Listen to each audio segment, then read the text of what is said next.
سلام به رفقای عزیز، خیلی خوش اومدید به یه ویدیو خفن دیگه از کانال نردتریکس. بچه‌ها تو این ویدیو میخوام بهتون آموزش بدم که چطوری با یه هوش مصنوعی همه کارامون رو انجام بدیم. یعنی این هوش مصنوعی که میخوام بهتون معرفی کنم، اول از همه یه مزیت خفنی که داره، مثلا خیلی از هوش مصنوعی‌ها نیازی به قندشکن یا جان برنامه گذر از تحریم نداره و فیلتر نیست اوکی. و خیلی راحت بدون فیلتر باز میشه، سرعتش هم عالیه و نسخه پریمیومش هم موجوده، نیازی نیست هزینه کنید. چیزی که از این ربات بخواید رو واسهتون انجام میده، از ساخت ویدیو و پست چه میدونم یوتیوب و اینستاگرام گرفته تا تبدیل متن به عکس که خیلی معروفه جدیدن و اکثر ربات هایی که این کارو انجام میدن، هوش مصنوعی که این کارو انجام میدن، پولیان. میتونید توش با چت جی پی تی بدون نیاز به برنامه گذر از تحریم چت کنید، هر سوالی که دارید بپرسید و خلاصه کلی خفنه. الان من چیکار کنم؟ فایلش رو توی کانال تلگرام واسهتون قرار میدم. جون آدرس کانال تلگرام توی صفحه هست. من الان برنامه رو باز کنم، بابت انگشتم هم عذر میخوام، دوربین گوشیمون گوشه است. من اینو بردارم. ببینید بچه‌ها، این بالا قسمت ساخت عکس از متنشه. هر متنی که بهش بدی عکس واسهتون میسازه از روش و میتونید دانلودش هم بکنید. مثلا من یه چیزی چرت و پرت بنویسم: A boy with black t-shirt. حالا همینو می‌نویسم تستی ببینم چی واسمون میکشه. و بله، میبینید که عکس رو ساخت. حالا من لابلای گل نگفته بودم، رفته بود گذاشته لابلای گل. قیافه پسره چرا اینجوریه؟ من نمیدونم. این پایینم بچه‌ها، این دکمه رو بزنید میتونید دانلودش کنید. حالا هر متنی که بهش بدید یه عکسی بهتون میده. این قسمت‌های دیگه‌شو بهتون نشون بدم. بچه‌ها ببینید این قسمت که نوشته آل، اینجا همه امکاناتش. مثلا سوشال مدیا رو میارید، مثلا نوشته واسهتون توییت میسازه، اینستاگرام ریلز میسازه، پست‌های اینستاگرامتون رو مثلا ادیت میکنه، حالا پست‌های تیک تاکتون، لینکدین، یوتیوب مثلا بهتون اسکریپت میده، ایده میده واسه یه ویدیوهای یوتیوب و حالا تایتل واسهتون مینویسه. قسمت بعدیش کامیونیکیشن، ارتباطه. مثلا میتونید با یه شخصیت هوش مصنوعی که واسهتون ساخته چت کنید، هر چیزی، یا مثلا راجع به موضوعات مختلف، مثلا درس خوندن. حالا این یکم این یه دونه‌ش رو من نگم بهترش، شاید آوارات گیر بده.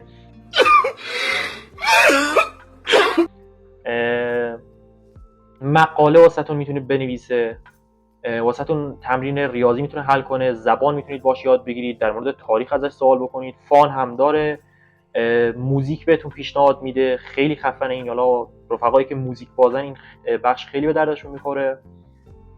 ترافل پلنینگ، حالا بهتون میگه مثلا کجا جاذبه‌های گردشگری خفنی داره، کجا واسه سفر خیلی خوبه. قسمت ورکش که راجمه حالا رزومتون رو مثلا آپدیت میکنه.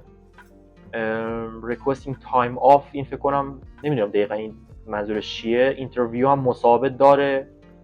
فایند اوت، اینم نمیدونم حقیقتا، انگلیسی نوشته، دقیقا نمیدونم چیه. گیمینگ هم، قسمت گیمینگ هم داره. رول پلینگ، میتونید یه شخصیت رو بسازید، این شخصیت رو خودتون تعریف میکنید چه جوری باشه، چه رفتاری انجام بده، چه شکلی باشه، مثلا توی چه دنیایی باشه، هر چیزی، و اون شخصیت رو واسهتون میسازه و میتونید باهاش چت کنید. و AI گیمر هم در مورد بازی ها میتونید هر سوالی که در مورد بازی و گیم دارید ازش بپرسید، بهتون جواب میده. بالا نوشته ask a question.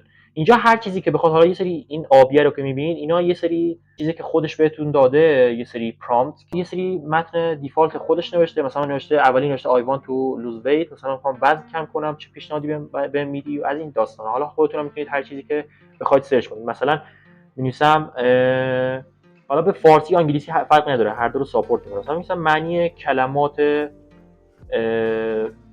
بلک و تی رو بهم بگو. اینو ارسال میکنیم، یکم ثبت میکنیم. خب بلک معنی سیاه و تی هم به معنی مختلفی مانند تیشرت یا گلف تی. اون میشه در مورد تیشرت که معمولا به لباس آسین کوتاه.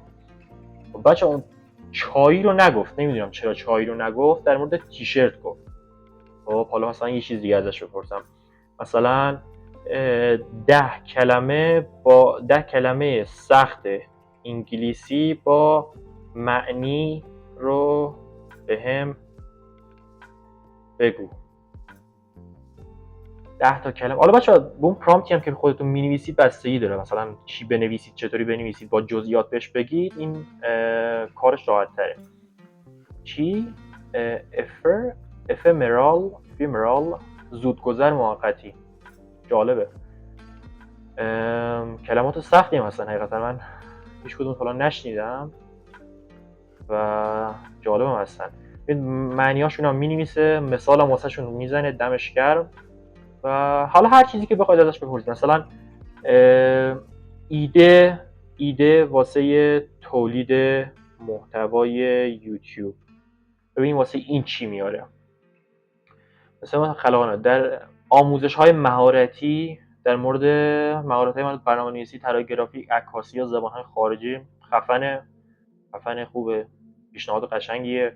چالش‌ها و ویدیوهای سرگرم کننده، فکر کنم همون منظورش مثلا try not to laugh و از این داستان هست دیگه. وبلاگ نویسی سفر، ویدیوهای DIY خودت انجام بده و داستان‌های واقعی، نقل داستان، این یه چیزی میشه شبیه شماره 11 شبیه کانال سعید والکوور که حالا در مورد ویدیوهای ترسناک و داستان‌های ترسناک صحبت میکنه.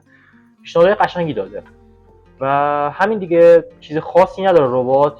این قسمت هم بچه‌ها دکتر خانواده، مربی ورزش، language translator، counselor، نمیدونم دقیقاً چیه. این فکر کنم چیزه همون مثل تراپی خودم.